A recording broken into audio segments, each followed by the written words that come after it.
আসসালামু আলাইকুম। বিসমিল্লাহির রহমানির রহিম। চরশী হাবিবুল্লাহ হাফিজা মাদ্রাসার উন্নতি কল্পে 3 দিনব্যাপী ইসলামী মহাসম্মেলন।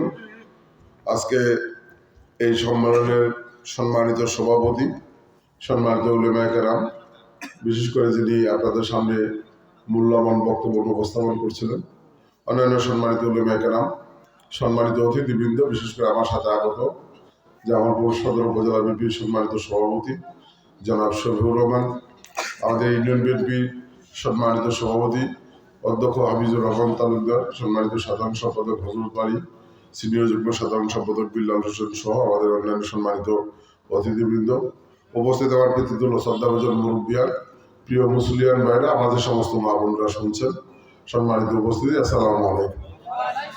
আমি প্রথমে আল্লাহর কাছে শুকরিয়া করছি, আল্লাহ পাকের অশেষ রহমত যে অল্প সময়ের জন্য হলেও আপনাদের সাথে মাহফিলে শরীক হওয়ার সুযোগ পেয়েছি, এই জন্য আল্লাহর কাছে শুকরিয়া করছি, আলহামদুলিল্লাহ। আমি দীর্ঘ বক্তৃতায় যাব না, আর আমি প্রথমেই ক্ষমা চেয়ে দিচ্ছি, বিশেষ করে সম্মানিত উলামায়ে কেরাম যিনি আপনাদের সামনে বক্তব্য উপস্থাপন করছিলেন।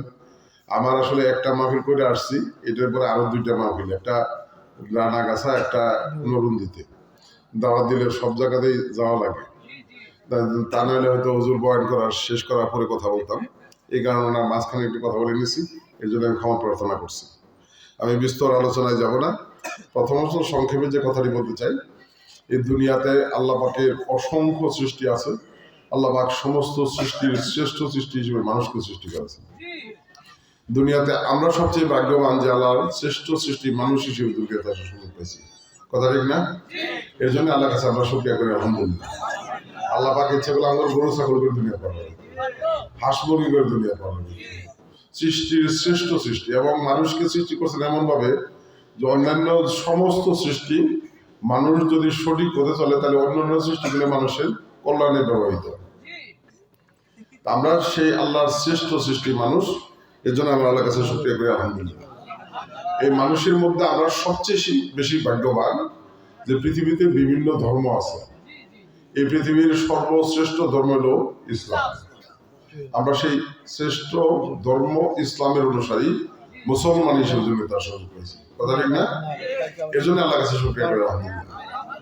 এবং এই মুসলমানের মধ্যে আমরা সবচেয়ে বেশি সৌভাগ্য যে আমরা আমাদের প্রিয় নবী, শ্রেষ্ঠ নবীর উম্মত হিসেবে অনেক পয়গাম্বার আফসোস করছে যে আল্লাহর পয়গাম্বার নয়, যদি শ্রেষ্ঠ নবীর উম্মত হইতে পারতো নিজেদেরকে ধন্য মনে করত। আমরা ভাগ্যবান যে আমরা শ্রেষ্ঠ নবীর উম্মত হিসেবে দুনিয়াতে আসা করেছি। এবং আমরা আরেক দিক থেকে ভাগ্যবান যে আমরা এমন একটা দেশে জন্মগ্রহণ করছি যে দেশের শতকরা 90% বেশিরভাগ মানুষ মুসলমান। যে সমস্ত দেশে মুসলমানের সংখ্যা কম, যেমন ভারত, সেইখানে মুসলমানদের উপর নানা রকম জুলুম নির্যাতন হয়ে গেছে। আর আমরা এই দেশটা মুসলমানের দেশ, যদিও এটা বলার অপেক্ষা রাখে না যে গত 15-16 বছরে এই দেশেও আলেম ওলামাদের উপরে নানা জুলুম নির্যাতন হয়েছে। তারপরেও আমরা ভাগ্যবান। আমি যে কথাটা বলতে চাইতেছি যে আমরা যারা এই মজলিসে আছি বা যারা শুনতেছি, আমার মা বোনরা সহ, আমরা যদি আল্লাহ নিজের বিবেকের কাছে একটু জিজ্ঞাসা করি যে আল্লাহর সৃষ্টির শ্রেষ্ঠ সৃষ্টি মানুষ আমরা, শ্রেষ্ঠ ধর্ম ইসলাম অনুসারী মুসলমান আমরা, শ্রেষ্ঠ নবীর উম্মত আমরা, সেই অনুযায়ী আমাদের জীবন যে পথে পরিচালিত হওয়ার কথা, আমাদের পরিবার যে পথে পরিচালিত হওয়ার কথা, আমাদের সমাজ যে পথে পরিচালিত হওয়ার কথা, আমরা কি আসলে সেই পথে চলতেছি? আমার কাছে মনে হয় না। আমার কাছে মনে হয় না। সৃষ্টির শ্রেষ্ঠ সৃষ্টি আমরা, আল্লাহর সৃষ্টি মানুষ। আমরা যদি সেই অনুযায়ী চিন্তা করি তাহলে আমাদের পরিবারে, আমাদের সমাজে, আমার জীবনে খারাপ কোনো ঘটনা ঘটার কথা না, খারাপ কোনো কাজ হওয়ার কথা না, তাই না? আমাদের সমাজে, আমাদের জীবনে অনেক ঘটতেছে। এই যে হুজুর একটু আগে বয়ান করতেছিল বাবা মা নিয়ে, যে বাবা মা কষ্ট করে সন্তান জন্ম দিচ্ছে, যে বাবা মা কষ্ট করে নিজের আমগর দেশের বেশিরভাগ বাবা মা নিজে না খাইয়া সন্তানের খাওয়াইতেছে, বড় করতেছে, মানুষ করতেছে। হাদিসে আছে বাবা মার পায়ের তলে সন্তানের বেহেশত, অর্থাৎ বাবা মারে খুশি না করে সন্তানের বেহেশতে যাওয়ার কোনো সুযোগ নাই। সন্তান যদি বেহেশতে যাইতে চায় তাহলে বাবা মারে খুশি করে যেতে হবে, অর্থাৎ বাবা মার সেবা করে, বাবা মারে সম্মান করে, বাবা মার মন জয় করে বেহেশতে যেতে হবে। আর আমাদের দেশে অনেক সন্তান আছে যারা বাপ মায়ের খোঁজ খবর রাখে না, সম্মানও করে না, ইজ্জত করে। কথাটি কি? অনেক সন্তান আছে নিজেরা ভালো আছে, বাবা মায়ের খোঁজ খবর রাখে না। তো সন্তান বাবা মার খোঁজ খবর রাখবো না, আল্লাহর সৃষ্টি শ্রেষ্ঠ হিসেবে এটা কি সুযোগ আছে কোথাও? নাই। আমাদের সমাজে অনেক ভাই আছে বাবা মরে গেছে বোনের হক আদায় করে, আছে না? বোনের বউ হক থেকে বঞ্চিত করে। অনেক সন্তান আছে মায়ের হক থেকে বঞ্চিত করে। আবার যে পরিবারে বোনের প্রভাব একটু বেশি, ভাইয়ের হক থেকে আদায় করে। আমরা ছোট কালে দেখতাম যে যে সমাজের মধ্যে যে লোকটা শিক্ষিত, যে লোকটা সৎ, যে লোকটা নম্র ভদ্র, মানুষ ওরে পছন্দ করতো এবং ওরে সবচেয়ে বেশি সম্মান করত। এখন নম্র ভদ্র সৎ লোক, শিক্ষিত লোক শরীরের মধ্যে বাজে লোককে সালাম দেয়। সমাজের মধ্যে সম্মানের বাড়ি শিক্ষিকা জানেন? যার অবৈধ টাকা আছে, যার হারাম টাকা আছে, যার সুদের টাকা আছে, যার বংশের লাঠির জোর আছে, যার ক্ষমতা আছে, মানুষের বেশি বিপদ হলো বাবু, মানুষ ওরই বেশি ভয় পায় এবং ওরই সবচেয়ে বেশি সম্মান। কথাটি কি যদি ঠিক হয় তাহলে আল্লাহর সৃষ্টির শ্রেষ্ঠ সৃষ্টি হিসেবে আমরা সঠিক পথে চলতেছি না উল্টা পথে চলতেছি? আমার কাছে মনে হয় উল্টা পথে চলতেছি, এবং যত দিন যাইতেছে এটার মাত্রা তত বেশি বাড়তেছে। এক সময় সমাজের মধ্যে, গ্রামের মধ্যে একটা সৎ মানুষের সঙ্গে 100টা অসৎ মানুষ হইতে, আর ওখানে একটা বেদ্যবের কাছে 100টা সৎ মানুষ মাথা নিচু হয়ে যায়। আমরা মানুষ হিসেবে এখন ভালার মন্দ বুঝি না। আগে একটা মানুষ বিপদে বললে আশেপাশে 10টা মানুষ এসে সহযোগিতা করত, আর এখন একটা মানুষ বিপদে বললে আশেপাশে 10টা মানুষ দুইটা আরেক দিক যায়। কথাটি আমরা তো এটার দায়িত্ব না। সৃষ্টির শ্রেষ্ঠ হিসেবে আমাদের দায়িত্ব হইল আমি নিজে ভালো পথে চলবো, আমার পরিবারটারে ভালো পথে চালাবো, আমার সমাজটাকে ভালো পথে চালাবো। এটা আমাদের দায়িত্বের মধ্যে পড়ে, কিন্তু আমরা এই দায়িত্ব এখন পালন করার চেষ্টা করি না। অনেক বাবা মা আছে সন্তানের জন্য পরিশ্রম করতেছে, কষ্ট করতেছে, টাকা জমাইতেছে, জমি কিনতেছে, মরে গেলে পোলা আনে কি খাবো, সম্পদ করে তুই যাইতেছে। পোলা যে জোয়াচুর হয়ে যেতেছে গা, পোলা যে বিষাক হয়ে যেতেছে গা, এই চিন্তা কিন্তু করে না, খোঁজ খবর রাখে না। তা আপনি পোলার জন্য জমি কিনে থয়ে গেলেন, বাড়ি করে থয়ে গেলেন, টেহা জমাই থয়ে গেলেন, আপনার পোলারা যদি জোয়াচুর নেশাখোর হয়ে যায়, আপনি মরে গেলে 6 মাসে তা করবেন, বেঁচে গেলে সাবার করে লাগবে। কথা ঠিক না? বরং সবকিছুর বিনিময়ে যদি সন্তানটারে মানুষের মতো মানুষ করেন, সৎ মানুষ করেন, তাহলে দেখবেন ওই সন্তান একসময় জমি করতেছে, বাড়ি করতেছে, টাকা জমাইতেছে। কথা ঠিক কি? তাহলে দুনিয়ার সম্পদ কোনটা? জমি জমা, বাড়ি গাড়ি না সন্তান? সবকিছুর বিনিময়ে আমাদের সন্তানটাকে মানুষের মতো মানুষ করা দরকার। আপনার সন্তান কই যাইতেছে, স্কুলে যাইতেছে না লেখাপড়া করতেছে না খারাপ কামের মধ্যে যাইতেছে, খোঁজ খবর রাখা দরকার, এবং আমাদের সবারই মাথায় রাখা দরকার। মুসলমান হিসেবে, সৃষ্টির শ্রেষ্ঠ মানুষ হিসেবে আমি যদি আমার সন্তানকে সঠিকভাবে মানুষ করতে না পারি, এর জন্যও আল্লাহর কাছে জবাব দিতে হবে। অনেক অনেক অনেক স্বামী আছে বিয়ে করার পরে বউটার বান্দি মনে করে যে ওটা কামি হইলো পাক করা, খাওয়া দাওয়া আর বেহেরে খাওয়া নেই, এর বাইরে কোনো কাম নাই।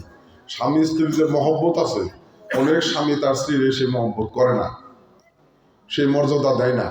আবার অনেক স্ত্রী আছে স্বামীর কথা শুনে না, নিজের মন মতো চলে। এটা তো হওয়ার কথা না, সৃষ্টির শ্রেষ্ঠ হিসেবে এটা হওয়ার কথা না। তাহলে আমাদের সৃষ্টির শ্রেষ্ঠ হিসেবে উচিত যে আমি নিজে সঠিক পথে চলবো, আমার পরিবারটাকে সঠিক পথে চালাবো, আমার দেশটাকে, সমাজটাকে সঠিক পথে চালাবো। কথা ঠিক কি? যদি ঠিক হয় তাহলে আমরা করার চেষ্টা করি। রাজি আছি ইনশাল্লাহ? আমরা সবাই চেষ্টা করি ভাই। আমি আরেকটা কথা বলছি যে আমরা ভাগ্যবান যে শ্রেষ্ঠ ধর্ম ইসলামের অনুসারী মুসলমান। আমরা তো ইসলামের অনুসারী মুসলমান আমরা আসলে, কিন্তু বাস্তবিক যদি দেখি তাহলে মুসলমান হিসেবে ইসলাম যতটুকু জানার কথা আমরা অতটুকু জানি। আবার অনেকে আছে যেটুকু জানি সেটুকু আমরা মানি। কথা ঠিক না? শ্রেষ্ঠ ধর্ম ইসলামের অনুসারী মুসলমান আমরা ইসলাম কম জানি, কেউ বেশি জানি, কেউ না জানি। আমরা কিন্তু একটা কথা সবাই জানি যে আমরা নামাজ হলো বেহেশতে চাবি। তা আমরা এই মজলিসের নাম বেহেশতে যাওয়ার চাই না, এরকম কেউ আছে? হ্যাঁ, সবাই যাওয়ার চাই। আপনি যদি এই এলাকার মধ্যে জিজ্ঞাসা করেন যে বেহেশতে যাওয়ার চাই না দুজকে যাওয়ার চাই, এরকম কেউ আছো? একজনও যাও, সবাই যাওয়ার চাই। তো নামাজ যদি বেহেশতের চাবি হয় তাহলে বেহেশতে যাইতে হলে কি করানো হবে? নামাজ পড়া। যে নামাজ পড়ে ও বেহেশতে যাওয়ার চায়, যে নামাজ পড়ে না ও বেহেশতে যাওয়ার চায়। যে সুদ খায় ও বেহেশতে যাওয়ার চায়, যে হালাল খায় ও বেহেশতে যাওয়ার চায়, যে ভালো কাম করে ও বেহেশতে যাওয়ার চায়, যে খারাপ কাম করে ও বেহেশতে যাওয়ার চায়। তাহলে কি হবো? হ্যাঁ, তাহলে বেহেশতে যেতে হলে কি করা লাগবে? নামাজ আদায় করতে হবে, সঠিক পথে চলতে হবে, সৎ পথে চলতে হবে, মানুষের উপকার করতে হবে, পারলে মানুষের ক্ষতি করা যাবে। আমরা নামাজ পড়ার রাজি আছি তো ইনশাল্লাহ। আমরা আজকে থেকে ইচ্ছা করি, সিদ্ধান্ত নেই যে মজলিসে আমরা যারা আছি আমার মা বোনরা সহ আজকে থেকে আমরা অতীতে নামাজ পড়ি আর না পড়ি, আজকে থেকে নামাজ পড়ি। এটা কথা মাথায় রাখতে হবে ভাই, সবার জন্য, গরিব ধনী শিক্ষিত অশিক্ষিত নেতা কর্মী যাই বলেন সবারই এটা কথা মাথায় রাখতে হবে। যার যত ক্ষমতায় হোক, যার যত শক্তি থাকুক, যে যত বড় নেতাই হোক, শেষ পরিণতি মৃত্যু এই দুনিয়া থেকে বিদায় নেওয়া হবে এবং আল্লাহর কাছে এই দুনিয়ার প্রতিটা কর্মের জন্য পরকালে জবাব দিতে হবে। সেই পরকালের জবাব যদি পাশ করি তাহলে বেহেশতে, যদি ফেল করি তাহলে দুজকের আগুনে পড়বো। যদি বেহেশতে যাওয়ার চাই তাহলে যতদিন দুনিয়াতে বেঁচে আছি সঠিক পথে চলি, ইসলামের পথে চলি, মুসলমানের পথে চলি। কথা ঠিক? রাজি আছি ইনশাল্লাহ। আমরা যারা নামাজ পড়ি না আজকে এই মজলিসের মধ্যে সিদ্ধান্ত নেই যে আজকে থেকে আমরা 5 ওয়াক্ত নামাজ আদায় করি। আর একটা কথা ওই নামাজ প্রসঙ্গেই বলি যে এক সময় ছোটকালেই দেখতাম যে গ্রামের মধ্যে মসজিদ কম থাকতো, একটা মসজিদ থাকতো, টিনের চালা ছিল, বাঁশের বেড়া ছিল। আমরা যখন ছাত্র স্কুলে পড়তাম তখন বাড়ি বাড়ি ঘাস তুলাইতাম ওই মসজিদের জন্য, কিন্তু নামাজিও কম আছে। কিন্তু যারা নামাজ পড়তো তাদের ইমানি শক্তি আছে, যারা নামাজ পড়তো তারা খারাপ কাম করতো না, যারা নামাজ পড়তো তারা হারাম খাইতো না, হারাম ব্যবসা করতো না। এখন এক গ্রামের মধ্যে 3টে 4টে করে মসজিদ হয়ে গেছে, পূব পাড়া, পশ্চিম পাড়া, উত্তর পাড়া, দক্ষিণ পাড়া, এরকম কমপক্ষে 4টে মসজিদ হয়েছে। মসজিদ এখন উন্নত হয়েছে, বিল্ডিং হয়েছে, কোনো কোনো জায়গায় 2 তলা 3 তলা হয়ে গেছে, টাইলস হয়েছে, অনেক মসজিদে এখন এসি লাগানো শুরু করছে। কথা ঠিক? নামাজের সংখ্যা কিন্তু বাড়ছে, আগের চেয়ে নামাজের সংখ্যা বাড়ছে, আগের চেয়ে বাড়ছে, কিন্তু দুর্বলতা এক জায়গায়। এখন ওয়াক্ত হইলে দৌড় নামাজ পড়তেছে, বাড়াইয়াই সুদের ব্যবসা করতেছে, ওয়াক্ত হইলে নামাজ পড়তেছে, বাড়াইয়াই খারাপ কাম করতেছে, হারাম কাম খাইতেছে, খারাপ কামও করতেছে, হারামও খাইতেছে, আবার নামাজও পড়তেছে। তা আপনি যদি নামাজও পড়েন, সুদের ব্যবসাও করেন, হারামও খান, খারাপ কামও করেন, ওই নামাজ পড়ে কোনো লাভ হবো? হ্যাঁ, নামাজ পড়তে হইলে হালাল খাইতে হবে, ইমানি শক্তি বাড়াইতে হবে, হালাল রিজিক খাইতে হবে। আমরা খারাপ থেকে দূরে থাকার চেষ্টা করি, হালাল খাওয়ার চেষ্টা করি, হালাল পথে চলার চেষ্টা করি। রাজি আছি? আমি আর একটা কথা বলছি যে আমরা ভাগ্যবান যে আমরা আমাদের শেষ নবীর উম্মত, তাই না? আমরা সবাই তো আমাদের শেষ নবীর উম্মত নাকি? আমরা আমাদের নবীজিকে ভালোবাসি তো, ভালোবাসি না? কিরম ভালোবাসি? যদি একজনের জিজ্ঞাসা করেন কিরম ভালোবাসেন, ওরা নিজের জীবনে চাইতে বেশি ভালোবাসি। নবীজি 5 ওয়াক্ত নামাজ পড়তো, আমরা পড়ি না। নবীজি সঠিক পথে চলতো, সৎ পথে চলতো, আমরা চলি না। নবীজি ভালো কাম করতো, আমরা করি না। আবার নবীজি ঘুষ খাইতো না, সুদ খাইতো না, আমরা খাই। নবীজি যে ঘৃণা করতো ওগুলোই আমরা বেশি করি। তাহলে নবীজি যা যা করতো আমরা ওইটা করি না, আর নবীজি যেটা যেটা নিষেধ করতো, ঘৃণা করতো, ওইটাই আমরা বেশি করি। তাহলে আমরা নবীজির অরিজিনাল উম্মত না?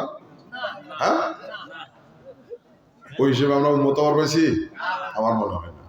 নবীজির উম্মত হইলে আমাদেরকে আজকে থেকে সিদ্ধান্ত নিলাম যে নবীজি 5 ওয়াক্ত নামাজ পড়তো, আমরা 5 ওয়াক্ত নামাজ পড়ি। নবীজি মানুষের উপকার করতো, সমাজের ভালো কাজ করতো, আমরা সেটা করার চেষ্টা করি, সঠিক পথে সৎ পথে চলার চেষ্টা করি। আর নবীজি যেগুলো ঘৃণা করতো সেগুলো আমরা বন্ধ করবো, আমাদের জীবন থেকে বাদ দিব। রাজি আছি? যদি রাজি থাকি আল্লাহ আমাদের উত্তর ভাই। আমি দীর্ঘায়িত করি না, যেহেতু ওনার বক্তব্যের মাঝখানে বক্তব্য, আমি 2-4টা কথা বলার চেষ্টা করছি। আমি সবচেয়ে গুরুত্ব দিয়ে যে কথাটি বলতে চাই, আমরা যে যত বড় ক্ষমতাই হই, আর অনেকেই মনে করে যে গরিব মানুষ, আবার অনেকেই মনে করে আমি মূর্খ মানুষ, আল্লাহর কাছে জবাব দেওয়া লাগবো না। আল্লাহর কাছে জবাব সবারই দেওয়া না। আল্লাহ মানুষের সৃষ্টিই করছে, আমার যেমন হাত আছে, পা আছে, মাথা আছে, গরুর আছে না? তাহলে আমার গরুর মধ্যে পার্থক্য কি? আল্লাহ পার্থক্য দিছে না? পার্থক্য দিছে। আমারে আল্লাহ জ্ঞান বুদ্ধি বিবেক দিয়ে দুনিয়ার পাঠাইছে, ভালো মন্দ বুঝে চলার ক্ষমতা দিয়ে দুনিয়া পাঠাইছে, যেটা গরুরে দেয়, পশুরে দেয়। ওই ভালো মন্দ বুঝে যদি আমি ভালো পথে না চলি, মন্দটা পরিহার না করি, তাহলে আমার আর গরুর মধ্যে পার্থক্য আছে? আমরা এগুলো অনেকেই বুঝি না, বোঝার চেষ্টা করি না। ভাই যে গরিব ওরা আল্লাহর কাছে জবাব দেওয়া লাগবো, যে ধনী ওরা জবাব দেওয়া লাগবো, যে শিক্ষিত ওরা আল্লাহর কাছে জবাব দেওয়া লাগবো, যে শিক্ষিত না ওরা আল্লাহর কাছে জবাব দেওয়া লাগবো। দুনিয়ার প্রতিটা কর্মের জবাব যেহেতু আল্লাহর কাছে দেওয়া লাগবো, সেহেতু যতদিন দুনিয়াতে বেঁচে আছি আমরা ভালো পথে চলার চেষ্টা করি, সঠিক পথে চলার চেষ্টা করি, ইসলামের পথে চলার চেষ্টা করি। রাজি আছি ইনশাল্লাহ। আমার মা বোন যারা আছে আমি বিনয়ের সাথে অনুরোধ করি, ছোট্ট করে একটা কথা বলে যাই। একটা পরিবারের মহিলা সদস্য যদি নামাজি হয়, ওই পরিবারটা আস্তে আস্তে শান্তিপূর্ণ হয়ে যায়। স্বামী যদি খারাপ থাকে, বউ যদি নামাজি হয়, ওই স্বামী বউয়ের ওই নামাজের গুণে আস্তে আস্তে ভালো যায়। বাপ মা যদি নামাজি হয়, সন্তান নামাজি হয়। বাপ মা যদি সিগারেট খায়, দেখবেন যে পোলা ড্যাংডা সিগারেট পায় না, ওই শোলা ভাঙ্গে আঙ্গুলের চিপের মধ্যে দিয়ে বাপের মতো টানে। আর বাপ মা যদি নামাজি হয়, যে দেখবেন পোলা ড্যাংডা কাপড় নাই, দৌড় পড়ে যায়, সেজদার মধ্যে পড়ে যায় দেখে দেখে। ওই জন্য বাবা মার উপরে সন্তানের মানে ভবিষ্যৎ অনেক কিছু নির্ভর করে। আমরা যারা বাবা মা নামাজ পড়া আদায় করি, নামাজ আদায় করার চেষ্টা করি, আমরা ভালো পথে চলার চেষ্টা করি, সঠিক পথে চলার চেষ্টা করি। আমি আল্লাহর কাছে শুকরিয়া করি, প্রসঙ্গক্রমে একটু বলতেই হয়। আমি যখন সময় 2 বার মেয়র হয়েছিলাম, 11 বছর মেয়র হিসেবে দায়িত্ব পালন করছি, চেষ্টা করছি মানুষ যে দায়িত্ব দিচ্ছিল সেই দায়িত্ব যথাযথভাবে পালন করা। আমার জীবনের সবকিছু বাদ দিয়ে আমি পৌরসভার উন্নয়নে কাজ করার চেষ্টা করছি, জামালপুরের মানুষের সেবা করার চেষ্টা করছি। কতটুকু পারছি আল্লাহ ভালো জানে। 2015 সালে পৌরসভা ইলেকশন করছি, জোর করে ফেল করা দিয়েছে। 2018 সালে দানের শেষ এমপি ইলেকশন করছিলাম, ঘুমের মধ্যে মানুষ ঘুমের মধ্যে থাকতে ইলেকশন শেষ। তারপরে আফসোস করে নিই, আফসোস করে নিয়ে কেন জানেন, যে আমি এমপি অলরেডি পৌরসভার চেয়ারম্যান হওয়ার জন্য পরে আমার, কিন্তু যারা চেয়ারম্যান হয়েছে, যারা এমপি হয়েছে আমার ফেল করায়, তাগরও চাই অনেক বেশি সম্মান মানুষের কাছে আমি পাইছি। এটি জীবনে আমার বড় পাওয়া। ওই জন্যই রাজনীতি করি। আগামী বছর এমপি ইলেকশন ফেব্রুয়ারি মাসে, 2 মাসের মতো সময় আছে, খায়েশ আছে ইলেকশন করার। এই কারণে যে আমি মেয়র হয়ে মানুষের যে পরিমাণ উপকার করার পাইছি, আমি মেয়র নাইলে অত মানুষের উপকার করা সম্ভব হতো না। আমি মেয়র হয়ে যেমন করে যে উন্নয়ন করছি, আমি মেয়র নাইলে ওই উন্নয়ন করা সম্ভব হতো না। ওই কারণে এমপি ইলেকশন করা যায়, যে আল্লাহ কবুল করে আপনারা ভোট দিয়ে আমার এমপি বানান, তাহলে আমার ইচ্ছা আছে, আমার সব বাদ দিয়ে হইলেও আমি যেমন সবার উন্নয়নের কাজ করা চাই, আপনাদের সেবায় পরিশ্রম করা যায়, আমার জীবনের সর্বোচ্চ পরিশ্রম করা চাই, এই ইচ্ছা আছে এবং খায়েশ আছে। যদি আল্লাহ কবুল করে আপনারা আমার ভোট দিয়ে নির্বাচিত করেন, আপনাদের কাছে দোয়া চাই, দোয়া করবেন ইনশাআল্লাহ। আমার মা বোনদের কাছে দোয়া চাই। আমি গত বলতে গেলে 24-25 বছরে এমন কোনো বছর নাই যে গড়ে কমপক্ষে 20টা ধর্মসভাতে না গেছি। আমি ধর্মসভা কম, খেলাধুলা বলেন, সমাজের কোনো দাওয়াত বলেন, কোনো জানাজা বলেন, আমি চেষ্টা করছি মানুষের পাশে দাঁড়ানোর জন্য। কাজেই আমি মনে করি যে অন্যান্য যারা প্রার্থী, তা করেছে আপনাদের কাছে আমার হকটা বেশি, দাবিটাই বেশি, ওই জন্য দাবি করে গেলাম।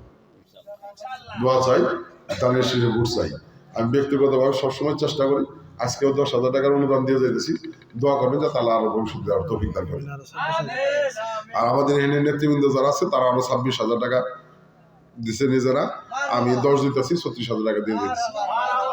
দোয়া করবেন যাতে জীবনের শেষ সময় পর্যন্ত ইসলামের পক্ষে কাজ করতে পারি, মানুষের জন্য কাজ করতে পারি।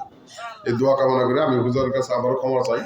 আমি যেহেতু আরো 2টা ধর্মসভা, একটা নামদিনে, একটা নরমদিবি পর্যন্ত যাইতে পারি, তা আমি আপনাদের কাছে অনুমতি নিয়ে বিদায় নিতে চাই। সবাই ভালো থাকবেন, সুস্থ থাকবেন, আল্লাহ আমাদের সকলকে হেফাজত করুক। আসসালামু আলাইকুম। ঠিক আছে, 15 বস্তা সিমেন্ট দিতে জি, আমাদের নেতৃবৃন্দ আরো 15 বস্তা সিমেন্ট দিব আর কি। জি, মাইকে হুজুরের সামনে দেন। ধন্যবাদ। আজকের অনুষ্ঠানে সম্মানিত প্রধান অতিথি, ব্যস্ততার মাঝে অনুরোধ করি নরন্দি জামু, আমি আর আমার উপজেলা বিএনপি সভাপতি, আমার সঙ্গে কেউ মাহফিল দানে যাওয়ার পারবেন, সবাই বই থাকবেন, আমাদের